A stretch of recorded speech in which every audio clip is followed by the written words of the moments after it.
Hi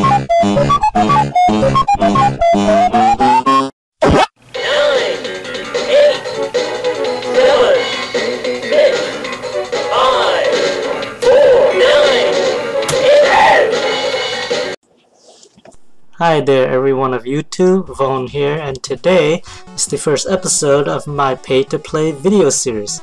The purpose of Pay-to-Play is to introduce to you, the audience, to some very special products, mostly video game related, that you purchase or have tried, which comes with them some kind of pay-to-play process that you, the customer, can or have to pay in order to play or get some kind of enjoyment out of that product.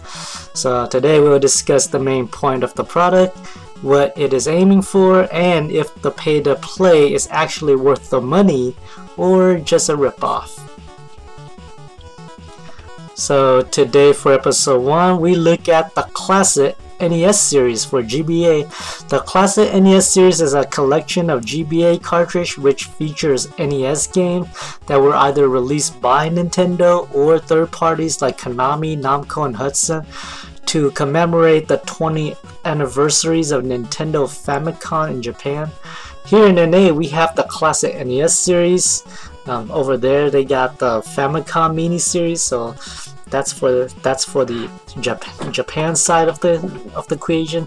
But over here with the classic NES series from Nintendo, we actually got Super Mario Bros, Donkey Kong, Metroid, Excitebike, Dr. Mario, Legend of Zelda, Zelda 2, The Adventure of Link, and Ice Climber. From Namco of the NES series, we got Sirius and Pac-Man. From Konami, we got Castlevania, and from Hudson, we got Bomberman.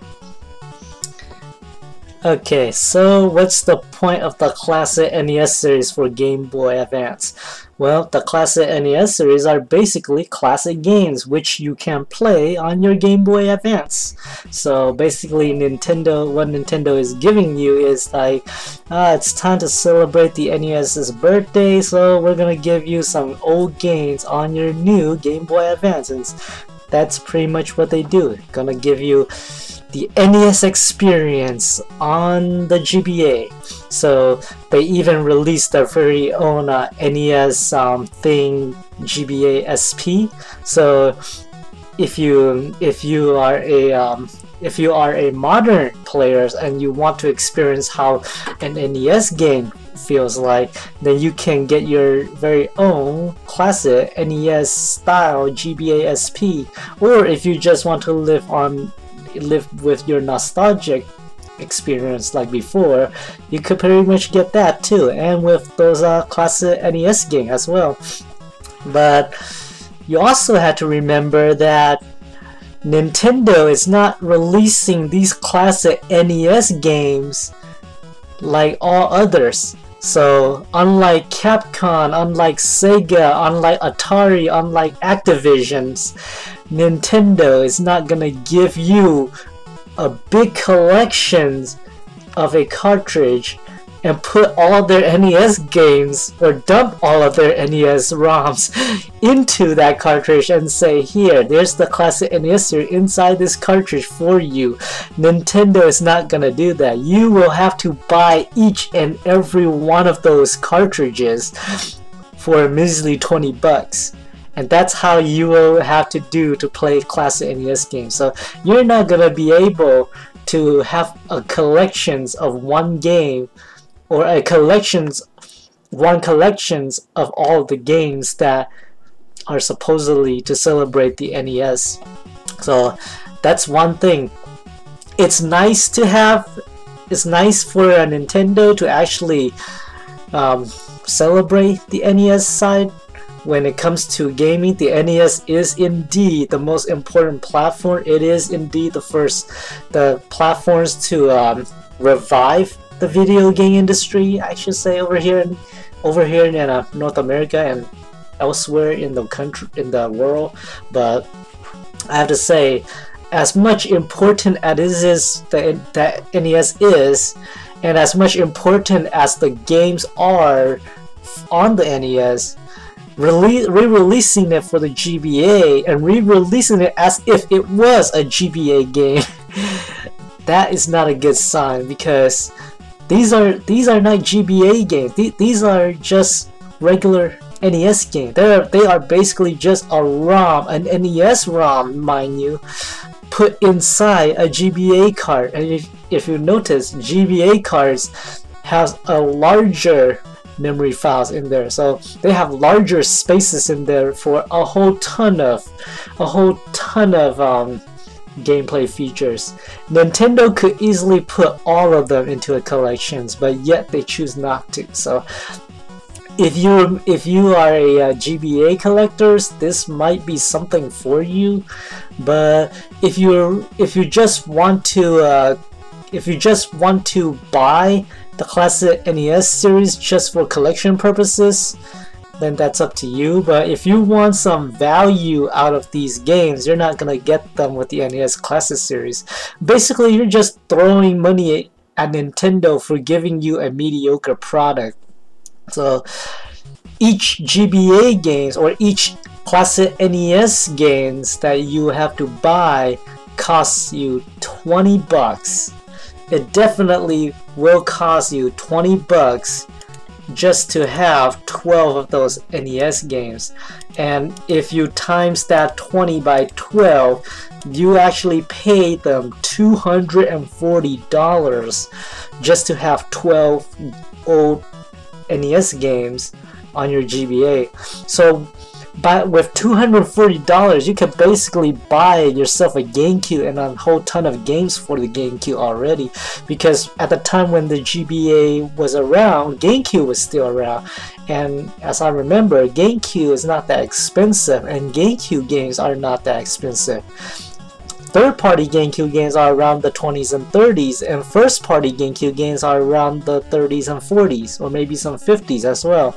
But basically, if you're willing to show $20 for a classic NES games, you might as well save that $20 and buy 2 GameCube games, or buy 2 PS2 games, or buy 2 GBA games that are GBA games and not ROMs. Or better yet, you can use that 20 bucks, buy yourself a supercar, and then play any NES games or NES ROMs on there as much as you can. So you don't have to buy the classic NES series of games. So as far as I could say of the classic NES series, what Nintendo was aiming for, they're probably aiming for some nostalgic factor for all the classic fans, or for those classic collectors that still wants to collect old-fashioned games. So if you are a collector, it might be something that you might want to look for and collect. I mean, on eBay and Amazon right now, those are going for some very high prices, even though they are indie old games. So to me, classic NES series, is it worth the money, or is it some big ripoffs? I have to say, to me, it definitely is a ripoff. There's no way I would ever pay 20 bucks for an NES game, especially games like Pac-Man's and Metroid. Pac-Man, if you remember, the Game Boy Advance already have a Pac-Man collection, so you don't really need another Pac-Man game. And the same Pac-Man game that was in the classic NES series was also in the Pac-Man collection, so you don't really need another Pac-Man. Same thing for Metroid. You already got Metroid free unlockable in Metroid Zero Mission for the Game Boy Advance, so you don't really need to throw 20 bucks at Nintendo to get the same Metroid. You already got the Metroid. The same goes for Legend of Zelda and Zelda 2 as well. As you can tell, there's a Zelda collection on the GameCube which you can get that gives you 4 Zelda games for free. So you got The Legend of Zelda, Zelda 2 The Adventures of Link, Legend of Zelda Ocarina of Time, and Legend of Zelda Majora's Mask. So you already have 4 of those, as well as a free demo of the Wind Waker along with it. So all I can say is, don't throw your money at the classic NES series. It's just for nostalgia factor. If you are a collector, good for you. But if you want some very nice collections of classic games out there, try all the rest of the other stuff on the GBA. Like, for example, Capcom Classic Mini Mix, try that. Or very well, go for Sega. Sega is known for releasing great classic collection games.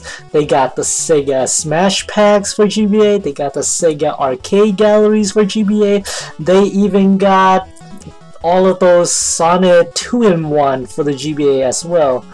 Heck, even go for Konami's Castlevania collection. That is something good as well. Or Square Enix's Final Fantasy 1 and 2, the Dawn of Soul collections. You get part 1 and part 2, which were originally released for the Famicom and the NES. So you're not only getting those two classic NES game remake, but you get them remake on the GBA. So those are some really great alternatives, especially with Capcom Classic Mini Mix. You get 3 classic NES games with it, and there are some great Capcom classic games too. You get your Mighty Final Fight, your Bionic Commando, and man, that game was one of my favorite that I still wish I have today, but I didn't. But yeah, you have your Mighty Final Fight, your Bionic Commando, and the NES versions of Strider as well. So those 3 games alone saves you a heck of a lot of money than those classic NES series. So all I can say is the classic NES series to me are just some big ripoffs. So if you go out there and you wanted to find some good classic NES games to play for your GBA, don't jump on the classic NES series bandwagon unless you can get them for pretty pennies or maybe under 10 or $5, then go for it perhaps. But if you are willing to buy them at 20 or more, then you're pretty much wasting your money. So I'm Vone, and thank you for watching this video, and stay tuned for my other upcoming pay-to-play videos in the future. So thank you for watching, and I'll see you next time.